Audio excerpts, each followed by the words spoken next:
ನಮಸ್ಕಾರ. ನಾನು ಡಾಕ್ಟರ್ ಅರವಿಂದ್ ಅಂತ ಉಪವಿಭಾಗೀಯ ಆಸ್ಪತ್ರೆಯ ಆಡಳಿತಾಧಿಕಾರಿ ಹಾಗೂ ಪ್ರಭಾವಾಗಿ ತಾಲೂಕು ಅಧಿಕಾರಿಯಾಗಿ ವರ್ಕ್ ಮಾಡ್ತಾ ಇದ್ದೀನಿ.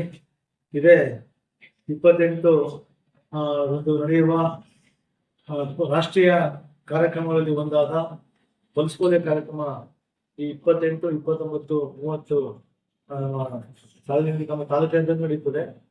ಸೊ ನಮಗೆ ಇರುವಂತ 9,700 ಮಕ್ಕಳು ನಾವು ಮಕ್ಕಳಿಗೆ ವ್ಯಾಕ್ಸಿನೇಷನ್ ಮಾಡುವಂತ ಕಾರ್ಯಕ್ರಮ ಇದೆ.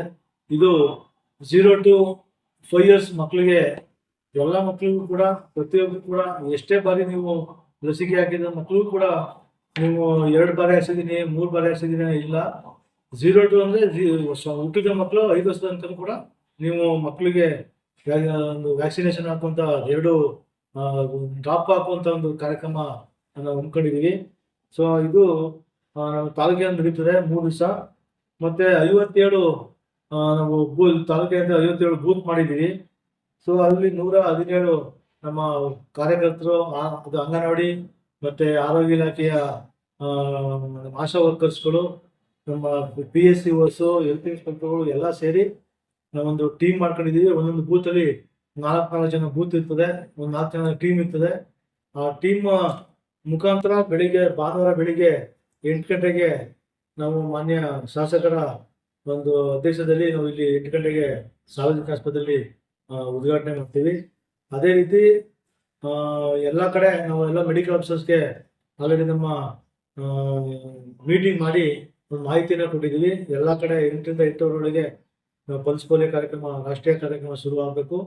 ಪ್ರತಿಯೊಬ್ಬ ಮಕ್ಕಳನ್ನು ಕೂಡ ವ್ಯಾಕ್ಸಿನೇಷನ್ಗೆ ಕರೆದು ವ್ಯಾಕ್ಸಿನೇಷನ್ ಮಾಡಬೇಕು.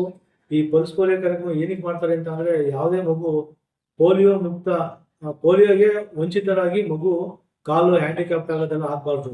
ಇದು ನಮ್ಮ ಭಾರತದಲ್ಲಿ ಆಲ್ರೆಡಿ ನಮ್ಮ ಪಲ್ಸ್ ಪೋಲಿಯೋ ಮುಕ್ತ ಅಂತ ರಾಷ್ಟ್ರದಲ್ಲೇ WHO ಮಾಡಿದ್ದಾರೆ. ಭಾರತ ಮುಕ್ತ, ಅದು ಪಲ್ಸ್ ಪೋಲಿಯೋ ಮುಕ್ತ ಭಾರತವನ್ನಾಗಿ ಮಾಡಿದ್ದಾರೆ. ಆದರೂ ಕೂಡ ಪಕ್ಕದ ದೇಶಗಳಾದಂತಹ ಆ ಕಡೆ ಬರ್ಬೋದು ಅಂತ ಹೇಳಿ ನಮ್ಮ ಇರುವಂತಹ ಮಕ್ಕಳುಗಳಿಗೆ ಆ ವೈರಸ್ ಬಂದು ಮಾಡಬಾರ್ದು ಅಂತ ಹೇಳಿ ನಾವು ಹೊಸ ಕೂಡ ಹಮ್ಮಿಕೊಂಡಿದ್ದಾರೆ. ಆ ನಿಟ್ಟಿನಲ್ಲಿ ಇದೇ 28ನೇ ತಾರೀಕು ಎಲ್ಲ ತಂದೆ ತಾಯಿಯಂದಿರಿಗೆ ಮನವಿ ಮಾಡ್ತಾ ಇದ್ದೀನಿ, ದಯವಿಟ್ಟು ಬೂತ್ಗೆ ಕರ್ಕೊಂಡ್ಬಂದು ವ್ಯಾಕ್ಸಿನೇಷನ್ ಮಾಡಿಸಿ. ಸೊ 2ನೇ ದಿವಸ 3ನೇ ದಿವಸ ನೀವು 2 ದಿವಸ 3 ದಿವಸ ಕಾಯ್ಬೇಡಿ ನೀವು. ಸೊ ಮೊದಲನೇ ದಿವಸನೇ ಬೂತ್ಗೆ ನೀವು ಮಾಡಿ ಅಂತ ಹೇಳಿ ನಾನು ಒಂದು ಮನವಿ ಮಾಡ್ತಾ ಇದ್ದೀನಿ ತಾಲೂಕು ಅಧಿಕಾರಿ. ಅವತ್ತಿನ ದಿನಕ್ಕೆ ಮಾತ್ರ ಸೀಮಿತನಾ, ನೆಕ್ಸ್ಟ್ ಡೇ ಏನಾದ್ರೆ? ಸರ್, ಇದು ನಮಗೆ ಮೊದಲನೇ ದಿವಸ ಬೂತ್ ಮಾತ್ರ ಮಾಡ್ತೀವಿ. 2ನೇ ದಿವಸ ನಾವು ಡೋರ್ ಟು ಡೋರ್ ಹೋಗ್ತೀವಿ. ಎಲ್ಲಿ ಯಾವ್ದು ಮಕ್ಕಳು ತಪ್ಪಿಸ್ಕೊಂಡಿರ್ತವೆ ಮತ್ತು ಅಲ್ಲೇ ಆಶಾ ವರ್ಕರ್ ಹತ್ರ ಮತ್ತೆ ಅಂಗನವಾಡಿ ಕಾರ್ಯಕರ್ತರು ಮಾಹಿತಿ ಇರ್ತದೆ, ಇಂಥ ಮಗು ಬಂದಿಲ್ಲ ಅಂತ ಹೇಳಿ ನಮಗೆ ಮಾಹಿತಿ ಇರ್ತದೆ ಅಂತ ಹೋಗಿ ಮಗು ಕರ್ಕೊಬಂದು ಡೋರ್ ಟು ಡೋರ್ ವಿಸಿಟ್ ಮಾಡಿ ಯಾವುದೇ ತರದ್ದು ಮಕ್ಕಳಿಗೂ ಕೂಡ ಇದು ಪಲ್ಸ್ ಪೋಲಿಯೋ ಡ್ರಾಪ್ ತಪ್ಪದೇ ನಾವು ಮಾಡ್ಕೊಡ್ತೀವಿ. ಹೊರ ಜಿಲ್ಲೆಗಳಿಂದ ಇಲ್ಲಿ ಕೆಲಸಕ್ಕೆ ಅಂತ ಬಂದಿರ್ತಾರೆ, ಆ ಕುಟುಂಬಸ್ಥರು ಮಕ್ಕಳುಗಳು ಇರ್ತಾರೆ, ಅಂತವ್ರು ಯಾವ ತರ ಪರಿಗಣಿಸ್ತೀವಿ? ನಿಜವಾಗ್ಲೂ ಕೂಡ ಒಂದು ಒಳ್ಳೆ ಉತ್ತಮವಾದ ಒಂದು ಪ್ರಶ್ನೆ ಮಾಡಿದ್ರಿ ರಘುವೀರವ್ರೆ. ಇದೊಂದು ಮೊನ್ನೆ DC ಸರ್ ಕೂಡ ಇದನ್ನೇ ಒಂದು ತುಂಬಾ ಪ್ರಶ್ನೆ ಮಾಡಿ ಒಂದು ಆದೇಶ ಮಾಡಿದ್ರು. ಏನು ಈಗ ಕಟ್ಟಡ ಕಾರ್ಮಿಕರಾಗೋದು, ಈಗ ಹೊರಗಡೆ, ಈಗ ನಮ್ಮ ಉದಾಹರಣೆಗೆ ನಾನು ನೋಡಿದಂಗೆ ಚಿಕ್ಕಬೇಟೆ ಸ್ಥಳದಲ್ಲಿ ಆಲಿಮನೆಗೆ UP, MP, ಮಧ್ಯಪ್ರದೇಶ ಹೊರ ರಾಜ್ಯಗಳಿಂದ ಬಂದಂತ ಮಕ್ಕಳು ಕೂಡ ನಾವು ಗುರುತು ಮಾಡ್ಕೊಂಡಿದೀವಿ. ಮತ್ತೆ ಇನ್ನೊಂದು ನಾನ್ ಫಂಕ್ಷನಿಂಗ್ ಅಂತ ಅಂದ್ರೆ ಕೋರೆಗಳಿದಾವೆ. ಸೊ ಆ ಕಡೆ ಎಲ್ಲ ಇಲ್ಲೇ ಅಲ್ಲೂ ಕೂಡ ನಾವು ನೋಡಿ ಅಂತ ನಮಗೆ ಸರ್ಕಾರದಿಂದ ಮೊನ್ನೆ ಆದೇಶ ಆಗಿದೆ. ಎಲ್ಲಾ ಕಡೆನೂ ಕೂಡ ಯಾವುದೇ ತರದ್ದು ಮಕ್ಕಳು ಕೂಡ ಈ ಲಸಿಕೆಯಿಂದ ವಂಚಿತ ಆಗದೇನೆ ನಾವು ನೋಡ್ಕೊತೀವಿ ಜವಾಬ್ದಾರಿ.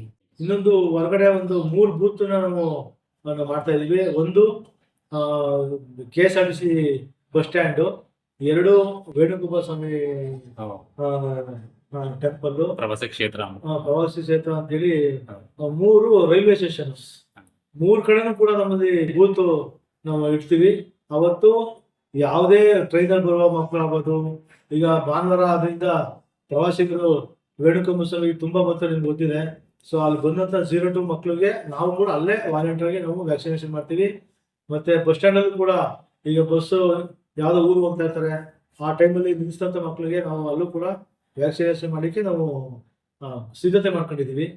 ಮತ್ತೆ ನಮ್ಮ ತಾಲೂಕಿನ ತಹಸೀಲ್ದಾರ್ ಅಧ್ಯಕ್ಷತೆಯಲ್ಲಿ ಕೂಡ ಎಲ್ಲಾ ಇಲಾಖೆಯ ಒಂದು ಒಂದು ಸಹಾಯದೊಂದಿಗೆ ಈ ಕಾರ್ಯಕ್ರಮ ಯಶಸ್ವಿಯಾಗಲಿ ಅಂತ ನಾವು ಎಲ್ಲ ಇಲಾಖೆಯಿಂದ ಮಾತಾಡಿದ್ದೀವಿ.